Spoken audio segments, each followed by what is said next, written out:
Hola, de nuevo nos encontramos en un nuevo episodio de esta serie de HM Televisión sobre María en el misterio de Cristo, en la que, como ya sabemos, estamos acompañando la lectura de la encíclica del Papa Juan Pablo II, San Juan Pablo II, que escribió sobre María para presentarnos su figura, decía él, en preparación al gran jubileo del año 2000, ya que María aparece también en la historia de la salvación antes de su hijo.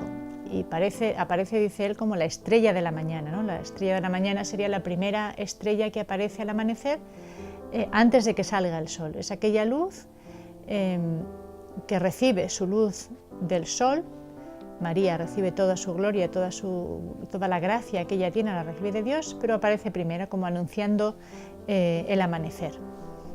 Y en esta parte de la encíclica el Papa nos está recordando que María acompaña a la Iglesia como un miembro de la Iglesia que es, pero un miembro excelente y un miembro con una misión única, ¿no? Aquella que Dios mismo le ha concedido y para la que la ha preparado. Y María está, dice, en el centro de la Iglesia y es modelo de la Iglesia.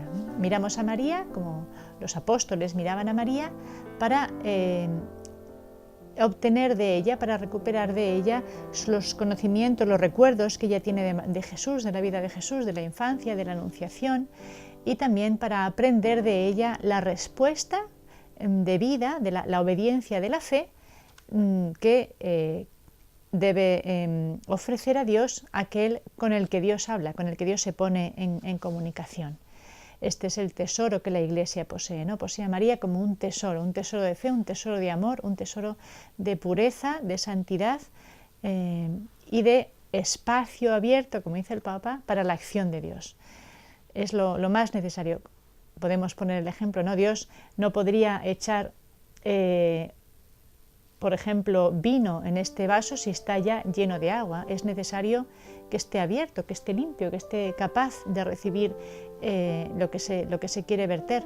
Pues María es este espacio, es esta capacidad de recibir a Dios por su pureza, por su limpieza, sin pecado ni siquiera original, por la plenitud de gracia que Dios le había concedido desde el principio, de santidad, y porque ella responde con humildad. En su libertad, ella responde con docilidad, con un amor esponsal, dice el Papa, al Espíritu Santo.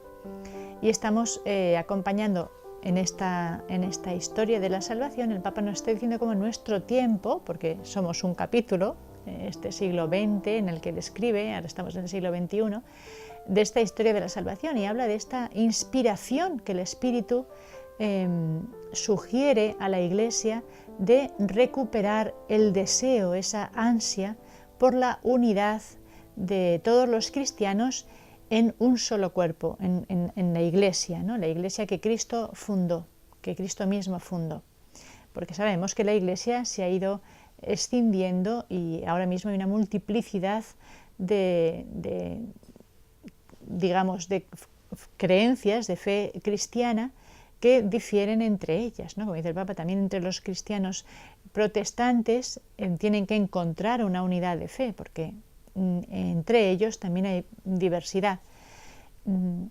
Y podemos, si analizamos, ¿no?, qué sería la fe, podemos distinguir lo que es la fe objetiva y la fe subjetiva. ¿Qué es la fe objetiva?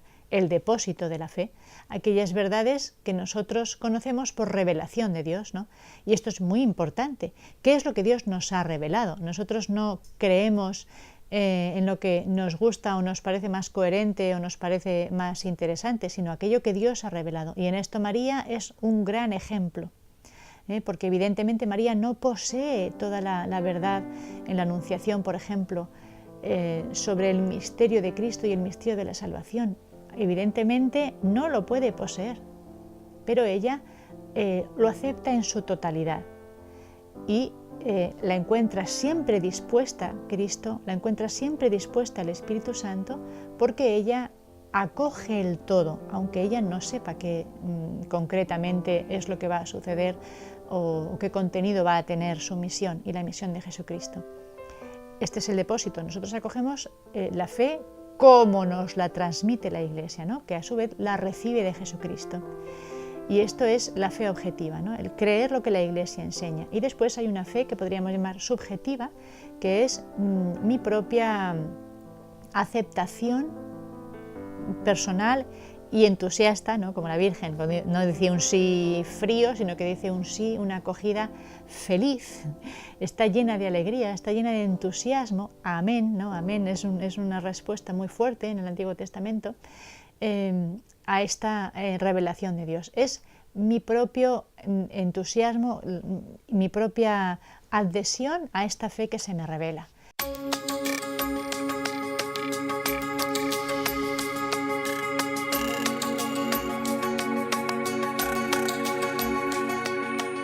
El Papa precisamente nos va a hablar del Magnificat como una enseñanza de María expresa allí su oración, lo que tiene dentro de ella, ¿no? Dice el Papa, todo lo que en la Anunciación había sido silencio, no se permite conocer el eco que en María hace la palabra del ángel, lo tiene en silencio, no hubiéramos sabido cómo resonó en María el anuncio, la gracia que Dios le concedía, ¿no? Por una parte la gracia que ya le había concedido, plena de gracia, y la gracia que Dios le concedía si no hubiera sido porque quedan escritas en la Escritura estas palabras con las que se responde al saludo de su prima Isabel cuando va a Incarim a ayudarla porque está encinta también Isabel y es anciana. María va corriendo, dice, con prisa a la montaña a servirla. Isabel la saluda con estas palabras que el Papa comenta constantemente, es como un estribillo: feliz tú porque has creído que lo que te ha dicho el Señor se cumpliría. Y María ahí pues abre su espíritu y entonces entona este cántico en el que nosotros podemos ver precisamente, traducido en palabras siempre insuficientes, pero podemos intuir lo que María vivió, lo que estaba viviendo María en su interior. Y empieza con esta alabanza al Señor. Precisamente la palabra Magnificat significa eso, engrandece mi alma al Señor. Se alegra mi espíritu en Dios, mi Salvador, porque ha mirado la humillación de su esclava. Ya está viendo a Jesucristo, a Dios, en su deseo de salvar, y en su Salvador personal. Ella se sabe salvada y esa es su gran alegría. Su gran alegría no está ni siquiera en que ella era toda santa, etcétera, sino en que ella ha experimentado en primera persona la salvación de Dios. Y reconoce qué es lo que ha atraído, por así decirlo, esta gran gracia. Y dice con toda simplicidad, pero con toda verdad también, que Dios ha mirado la humillación de su esclava, ¿no? De entre todas las cosas que Dios podía tener a la vista, el universo entero, toda la historia de la humanidad, todos los hombres, Dios se fija. María siente esta mirada directa de Dios hacia ella, ¿no? Con esta mirada Dios la distingue, la elige de entre toda la humanidad. Y dice, ¿qué es lo que ha mirado Dios en mí? Y dice, ha mirado la humillación de su esclava. Qué definición tan bonita de lo que Dios espera en nosotros, ¿no? No precisamente mi gran preparación o mis méritos, sino precisamente la humillación de su esclava. Y esto, digamos, nos enseña también a nosotros nuestra propia disposición. Dice el Papa, como ante la gracia que recibimos de Dios, nuestra primera respuesta es la acción de gracias, ¿no? Cuando uno se reconoce agraciado, favorecido, lo primero que le sale es dar las gracias, como ella hace, ¿no? Reconoce y agradece este don de Dios.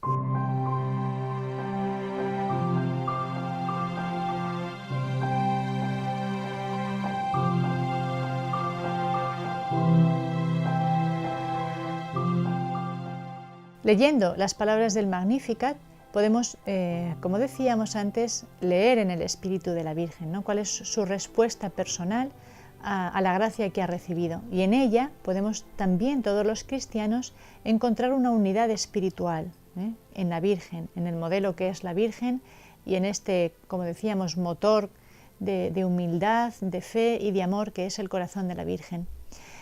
Porque ella empieza así, dando testimonio de lo que el Señor ha hecho con ella, con una sinceridad y una humildad arrebatadoras, ¿no? Que es tan bonito. Ella no oculta lo que el Señor ha hecho en ella. Y enseguida ella misma se ve en esta historia de salvación, no sé, porque lo que Dios ha hecho en mí, ella lo ve como entrabazón, como que tiene un puesto lógico en la historia de la salvación con la que Dios ha decretado la salvación de los pobres y del pueblo de Israel, porque pasa enseguida del singular al plural, ¿no? Empieza a decir, Dios se ha acordado de Israel su siervo, Dios derriba del trono a los poderosos y enaltece a los humildes. Empieza a darle una proyección universal a lo que Dios ha realizado en ella. Aquí, evidentemente, se corrobora lo que el Papa nos está diciendo, ¿no? Que a María hay que verla a la luz del misterio de Cristo, a la luz del plan de salvación. Como ella también lo reconoce, ella reconoce que esta gracia que ella ha recibido tiene una proyección en la historia de la salvación y en este plan de Dios de salvar a Israel y de salvar a los pobres. Esta mención de los pobres es muy hermosa, ¿no? María se cuenta entre los pobres de Yahvé. Entiende cómo Dios, incluso leyendo lo que a ella le ha sucedido, ¿no? Cómo Dios se pone de parte de los pobres, cómo Dios, digamos, da a los pobres aquello que les falta y que los pobres no buscan en otro sitio.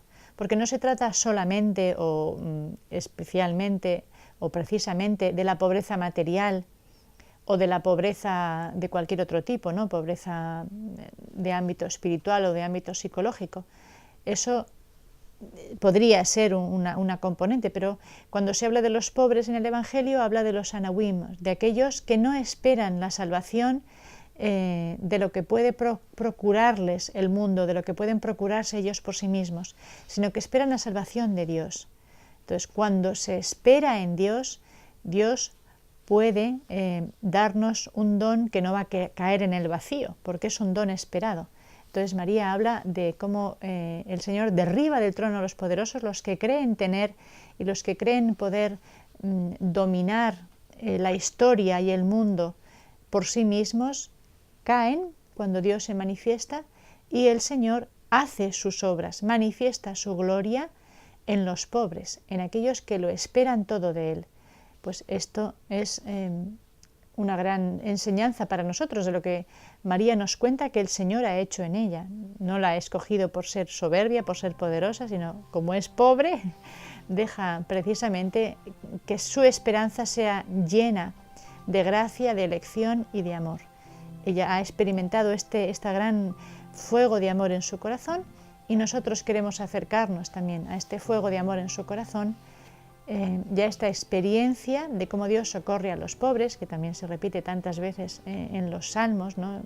Que os invito a leer, y que hacen que nuestra confianza en el Señor pueda crecer y no admita vacilaciones, porque el Señor, como dice la Virgen, socorre, derriba a los poderosos y socorre a los pobres y auxilia a Israel su siervo. Pues nos vemos en un próximo capítulo de este programa donde estamos viendo a María a la luz del misterio de Cristo.